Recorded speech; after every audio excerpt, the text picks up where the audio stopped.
Here in our studio are Joe O'Brien and Andris Kurins, both FBI agents from 1972 until several weeks ago when they were forced to resign due to the controversy over their book. How do you feel about that, Andy? Well, I'm very disappointed, Geraldo, that it ended that way. I had a wonderful 19 years in the FBI, and when Joe and I wrote this book, we did it by the Bureau guidelines, and the book was approved by the FBI for publication. The approval was rescinded at the nth hour, if you will, and then the controversy started. I believe that under the circumstances, because of the controversy, my best path was to resign. 19 years, that means you're 1 year short of your pension? That's correct. How about you, Joe? I'll survive. You're not bitter about it? Not at all. The Bureau did what it had to do. The Bureau is pretty angry at you guys, evidently, from their statements. No, certain individuals in the Bureau are, but I don't think the Bureau as a whole is. You guys put the bug in Paul Castellano's Staten Island mansion, the bug that provided the information that led to the indictment and conviction of more mobsters probably than any other case in modern times. How did you get inside Paul Castellano's house? Well, there was a lot of work that went into obtaining what they call probable cause. We had to get a court-authorized all right, let me cut through all that. You got the appropriate warrant, you had the probable cause, you were there legally. I want to know how you got inside. Well, you had to overcome a number of obstacles. 2 Doberman pinchers? That's correct. And how'd you overcome them? We drugged them. No, close. Steaks. They like steaks, and we filled them with a chemical, injected them with a chemical, had some other agents posing as gardeners. You gave a Mickey to the doggy. It's the only way we could do it. And then you were posed as gardeners? No, other agents did that. And what did you guys do? We went back later that night and went into the house, put the bug in. Was everyone on vacation or something? Where was the family? Most of the family, yeah. Castellano and Tommy Blotti, there's a bodyguard, and the maid, Gloria Olarte, were down in Pompano Beach. And to the best of our knowledge, that left Mrs. Castellano home alone. And she was upstairs asleep? I think so. Well, certainly she didn't bother you guys for the 12 or 12 and a half minutes you were inside the building, right? No, not at all, Geraldo. It went very smooth. We had practiced it a number of times and went in, and with the help of other agents, we were able to do the job and get out of there fast. You know, one of the controversies that we hear now from the people who are disgruntled over the fact that you guys wrote this book is that you didn't actually plant the bug, someone else did. How do you respond to that, Andy? Well, that's false. They have false information, Geraldo. Joe and I worked the case, we planted the bug, and we described it in the book. What they have done is personally disgusting to me. It's a terrible precedent, a textbook for organized crime, says James Fox, who heads the FBI office in New York, to the New York Times. Your response? Well, that obviously Mr. Fox considers this a textbook. We don't. We believe that what we did was already known, basically, and that we didn't give any secrets away. That is a fear that we have compromised some Bureau operations or techniques. We don't believe that's the case. So, Joe, you put the bug in the lamp in the kitchen alcove where Big Paulie used to sit and hold court? Basically.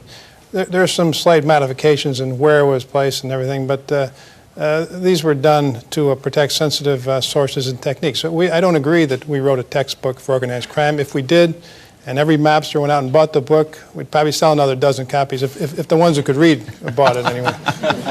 Henry, I think he's insulting your former buddies there. That's okay. I'm sure they feel the same about him. You know, I think, personally, I think what they did, it taints the FBI. You know, and the agents that I know and the agents that I'm still associated with, they're quite upset about it. So you, a stool pigeon, you're putting down these guys for writing a book? Not really. I mean, I did it myself, but the way they did it, I mean, there's no bones about what I was, Geraldo. I was, I was a liar, a cheat, and a thief all my life, and a scoundrel. I mean. But you look good now. You look bitchin' with your shirt and the shades. You look great. We took an oath when we became special agents. We don't think we ever broke that oath. Mr. Hill, as far as I know, he was never a made member of the mob, so he never took any kind of an oath or pledge or omerta or anything else. So it's easy for him to say. Easy for him to say. Okay, let's get to the substance of it. How long was that bug in that house? 4 months. Approximately 4 months, Geraldo. How many hours of recordings did you make? Oh, about 600 hours. Did you fellows personally wade through 600 hours of Paul Castellano's chit-chat? Most of it. It must have been a lot of bulk and trash along with the spice and nuggets. Thousands of hours were spent reviewing the tapes and preparing for the trials. But, you know, it was boring, some of it was, but then just as you're thinking about other things, whammo, they'd be talking about an extortion, some kind of a shakedown, a murder, and some other case that another member of the squad or one of us was working on, which didn't have all the pieces to it. All of a sudden they're talking about it, and they're making the whole case for us, right on tape. I want very much to talk about the convictions that resulted from that bug, really. That bug became a fountain of incredible information that led to some very highly publicized trials and subsequent convictions. I want to detail that, the meeting of the mobsters that you were able to photograph for really only the second time that I can recall, really photographed the various mob bosses leaving this one residence on Staten Island here in New York City. But the thing I'm mostly curious about is this, I think the audience would agree with me. How did you find out that Paul Castellano needed a penile implant? I mean, is that, did he say that to Gloria, the maid, his mistress in the kitchen? We didn't set out to uncover things about his personal life. That's not our business, not our job. But in the course of trying to serve a subpoena, we were at the house, and I thought he was ducking the subpoena. It's not uncommon for mobsters to do that. We did a little checking to verify his story, and he was in the hospital for elective surgery, and he was having this operation performed. How'd you guys react when the big macho mobster was revealed as a man who was getting a blow-up penis? I didn't believe it. When I learned about it, I didn't believe it at all, Geraldo. I couldn't believe that the guy would do something like that. Here, hey, Lenny, get a shot of this. Get a shot of Gloria and put it on the monitor, Jim Bob. I want to show people his love life. Now, she doesn't strike me, with all due respect to Gloria, as the kind of woman that a man would risk his entire empire for. Now, were you surprised? Were you surprised that this was the girl of his dreams? Absolutely. Like I said. She's very, I mean, she's a plain girl, but she's happy-go-lucky. She smiles all the time, and she's very... I hope so. We'll be right back. We've got to take a break. The man who wrote Boss of Bosses. Let me ask Andy whether the image of the mob boss as a kind of king of kings or godfather, is that accurate? Do these guys live that kind of high-style, high-profile existence in reality? No, they don't. No, they don't, Geraldo. There's that, it's a facade, really. Paul Castellano lived in a beautiful home, the highest piece of land in Staten Island, I believe somebody said, and had all the amenities that anybody could want at his fingertips. Had anything he wanted was his. But by the same token, he was beset by a lot of problems which to ordinary people would be laughable problems. I mean, some of the arguments that he would have with the mobsters would be over who got a car for the week, or you know, who got the right cut of a particular deal, and when somebody got gypped out of small amounts of money. And this thing would compound itself to where it became a big problem and caused a lot of sit-downs, if you will, and a lot of arguments among the mobsters. So the mundane details of trying to keep a crime family together, you believe, were so onerous that there's very little glamour in it. That's right. And yet when you look at John Gotti, he certainly looks like he's having a good time. He has that smug kind of smirk on his face, Joe, whenever you see the guy. What's he thinking about? I have no idea what he's thinking about, Geraldo, and I don't really want to speculate, and for the reasons you mentioned before, I really don't want to comment about it. Geraldo, if I can interrupt, I don't think he's having a good time in jail. I don't know. They say he's still running the mob, Sonny. Weren't you still active? You were behind bars for 8 years, right? Yeah, but everybody else is active too. You have, you know, as long as you don't sequester people and keep them where they can't have visitors, you can have people from any ethnic group who are running whatever they do on the outside. So it's really no different. Mob guys, as you look at them, are just a microcosm of everyone else. When does Gotti go to trial, Jim? Do you know? I think it's later this year.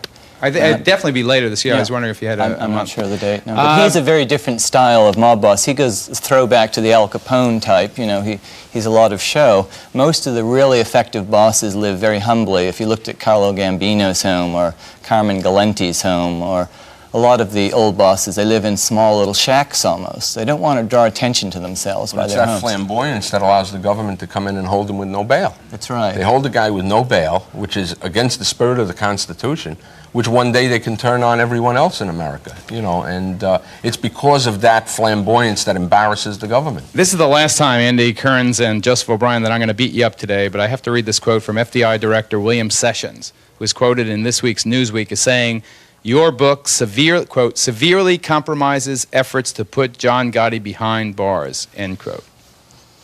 Severely compromises efforts to put John Gotti behind bars. We took great pains in writing this book so that we didn't say anything in the book which would compromise the prosecution. I don't know if Director Sessions has read the book, but out of 364 pages, there are at the most 8 or 10 references to Gotti, and they don't basically say anything. Andy, you got a feeling that maybe the case against Gotti is not that strong and they're setting you up to be the scapegoat when he gets acquitted? No, I don't, Geraldo. Without getting into a lot of detail, I know the case against Gotti is very strong, and this book is not going to affect that case one iota. Okay. What are you going to do for a living, Andy? Well, I'm going to try to continue a career in the literary world, hopefully. Joe and I are going to collaborate on another book, and just see what happens with that and take it from there. But I wanted to answer your question about whether or not I was ever threatened. I had a different relationship, I think, than most guys in the FBI. I worked the Gambino family for 11 years, and I had a number of times instances where I developed a relationship with the mobsters where I was able to sit down and have cups of coffee with them 2 or 3 hours at a time. Especially You just have chit-chats? Chit-chats, Like yeah, with if you Paul will. Castellano? Not with Paul. I had Joanne Gallo and Joseph Armon, Tommy Agro, 3 guys that I What do you worked. talk about for 3 hours with hoodlums that know you're trying to put them behind bars? It's a cat and mouse game, and you try. I'm sure that they think they're getting something from me, and I'm naturally trying to getting something from them in return. But mostly it is just chit chat, and the How's your wife? How's your kids? yeah, exactly. What's going on? Family, what's you like going the on? weather? Where have you been? Who have you seen? And sometimes things come out that I didn't know before, and that was a wonderful part about it. Well, we did have an opportunity to speak with Castellano at the time of his arrest and the hours following that. The next day, we spent several hours with him. Here's the question. Big Paul Castellano, it is generally assumed, was killed in December 1985 because he talked too much, because his revelations led to the most destructive assault on the part of federal law enforcement of the mob.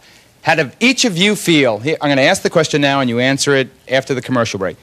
How do you respond to the feeling, the general feeling, it's not an allegation, the general feeling that it was you guys taping that man that led inexorably to his being murdered? We'll be right back. Okay, guys, you got to know him.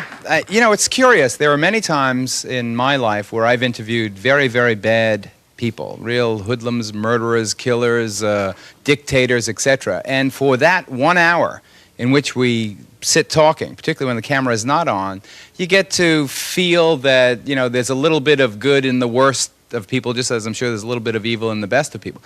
Do you feel a sense of guilt at all that you killed Big Paulie?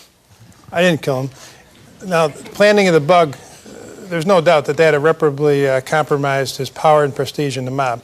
To what extent that contributed to his demise, I don't know. I don't know if we'll ever know. I think it was more of a matter of he was losing touch with reality because of his affair and other things, all his legal problems he was having, and drugs played a big part of it. Was Paulie a junkie? No, he was against drugs.